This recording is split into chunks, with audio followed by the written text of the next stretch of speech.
फिर वो एक स्पेसशिप में पहुंचा जिसमें वो और बाकी बच्चे एक साथ बैटल स्कूल जाने वाले थे। वहाँ एंडर की मुलाकात बीन और एलाय नाम के बच्चों से हुई। जल्द ही ग्राफ उनसे मिलने आया और एंडर ने उससे कुछ मजाक किया। तब ग्राफ ने सभी बच्चों से कहा कि एंडर उनकी क्लास का सबसे स्मार्ट बच्चा है। ये सुनते ही सभी बच्चे हैरानी से उसकी ओर देखने लगे। आखिरकार जब वो सब बैटल स्कूल पहुंच गए तो एंडर ने ग्राफ से कहा कि उसकी वजह से सभी बच्चे उससे नफरत करने लगे हैं। पर ग्राफ का कहना था कि इस युद्ध को जीतने के लिए उनकी फौज को एक लीडर की जरूरत है। खैर बाद में जब एंडर अपने कमरे में पहुंचा तो कुछ बच्चे पहले से उसकी स्किल्स परखने के लिए तैयार खड़े थे। पर उसी समय सार्जेंट डैप वहां आ गया और काफी गुस्से में सबको यहाँ के रूल्स समझाए।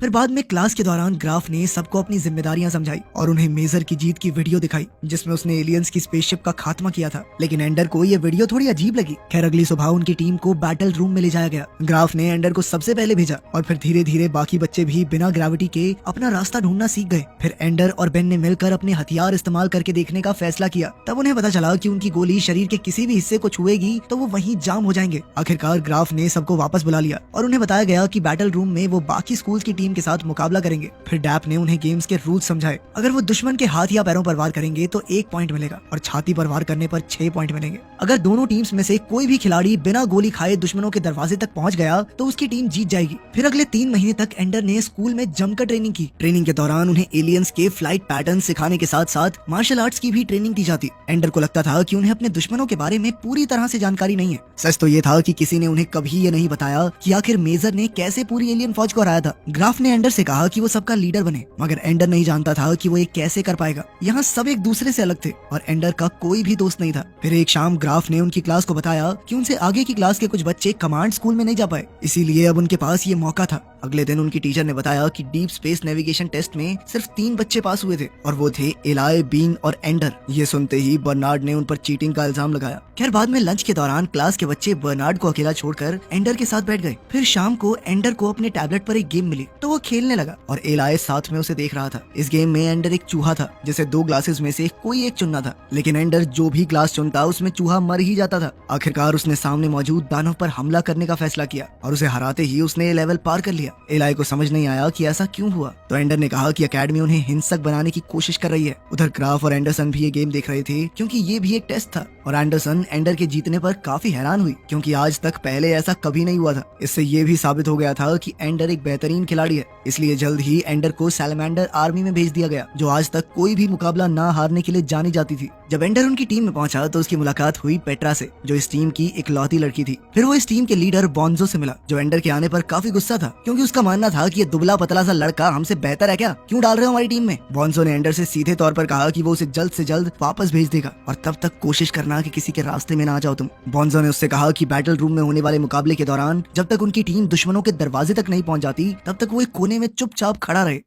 खैर बाद में पेट्रा ने एंडर को बताया कि बैटल रूम प्रैक्टिस के लिए हमेशा खुला रहता है, इसलिए अगर वो चाहे तो वो ट्रेनिंग में उसकी मदद कर सकती है। एंडर राजी हो गया और फिर वो दोनों बैटल रूम में पहुंचे जहां पेट्रा ने उसे कुछ ट्रिक्स सिखाई जिनसे वो एक बेहतरीन शूटर बन सकता है। लेकिन जब बॉन्जो ने उन दोनों को इकट्ठे कमरे में आता देखा तो वो गुस्से से भर गया और उसने एंडर से कहा कि उसे प्रैक्टिस करने की जरूरत नहीं है। तब एंडर ने उससे कहा कि वो उससे अकेले में बात करना चाहता है, जिसके बाद एंडर ने बॉन्जो से कहा कि ट्रेनिंग के टाइम में तेरी हर एक बात मानूंगा, लेकिन बाकी समय में बाप नहीं है तू मेरा, समझा। कुछ समय बाद पहला मैच शुरू हुआ और एंडर बॉन्जो के कहने पर कोने में ही खड़ा रहा, लेकिन जल्द ही उनकी टीम हारने लगी तो एंडर पेट्रा की जान बचाने के लिए कूद पड़ा और फिर उन्होंने मिलकर एक प्लान बनाया। पेट्रा ने एंडर को धक्का दिया और वो जमने का नाटक करते हुए गिरने लगा, जिससे उसने 2 बंदूकें चुरा ली और अचानक से दुश्मनों पर जोरदार हमला बोल दिया। आखिरकार सैलमेंडर्स टीम की जीत हुई और उधर ग्राफ एंडर की बहादुरी देखकर बेहद खुश हुआ। फिर लंच के दौरान बाकी सैलमेंडर्स ने एंडर को मुकाबले से दूर रखने के लिए बॉन्जो को सुनाया क्योंकि वो तो बहुत बढ़िया प्लेयर है। बाद में जब एंडर और पेट्रा मार्शल आर्ट्स की प्रैक्टिस कर रहे थे तो बॉन्जो ने बीच में आकर एंडर को जोरदार मुक्का मारा। बॉन्जो ने एंडर से कहा कि अगर अगली बार मुझे नीचा दिखाया ना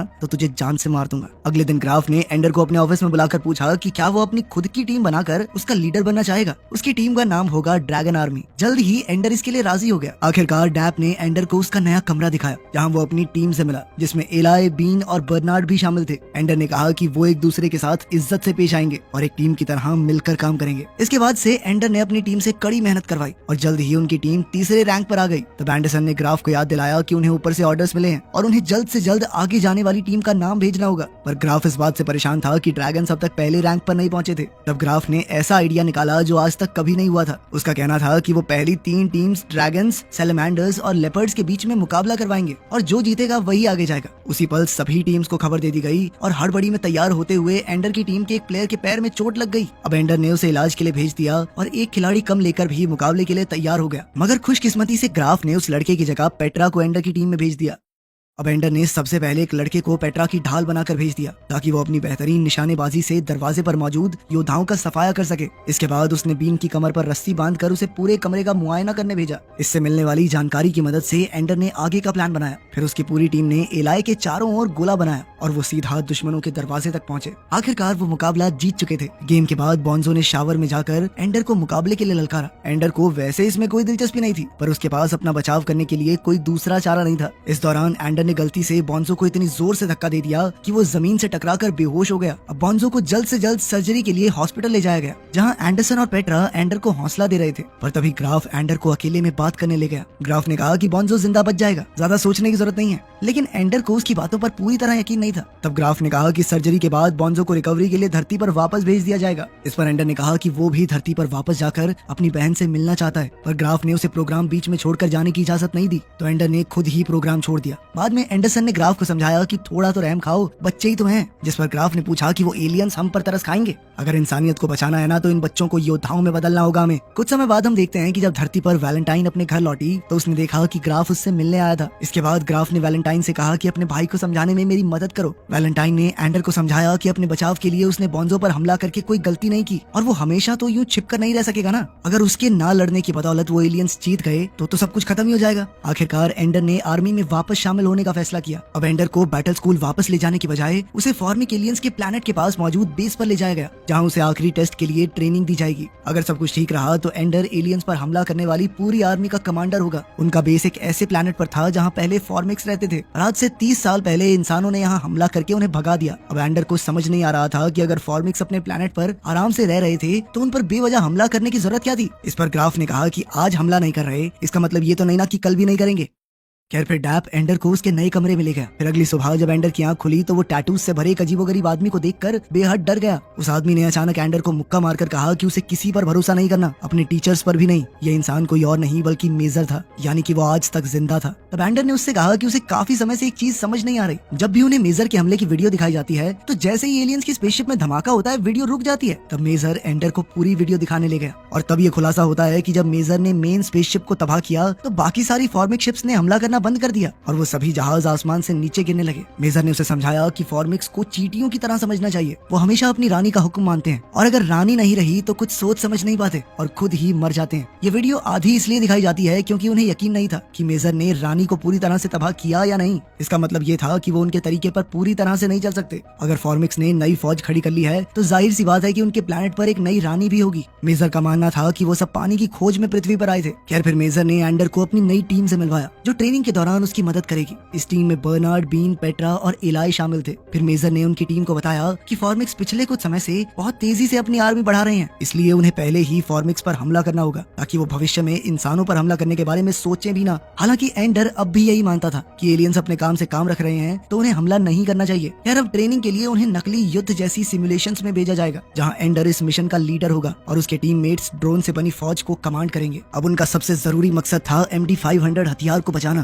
क्योंकि उसके अंदर ही रानी को तबाह करने की ताकत थी। शुरुआत की कुछ लड़ाइयों में तो एंडर और उसकी टीम बिना मुश्किलों के जीत पर जीत हासिल कर रही थी, मगर कुछ महीनों बाद उनकी सिमुलेशंस काफी मुश्किल होती गई और एक दिन एंडर पहला युद्ध हार गया। इस हार के बाद मेजर ने एंडर को खूब डांटा और तब एंडर ने कहा कि अगर वो रिस्क नहीं लेंगे तो नहीं जीत सकते। खैर कुछ देर बाद ऊपर से ऑर्डर्स आए कि कल एंडर और उसकी टीम आखिरी सिमुलेशन में जाएगी और अगर वो जीत गए तो एंडर असली आर्मी का कमांडर बन जाएगा।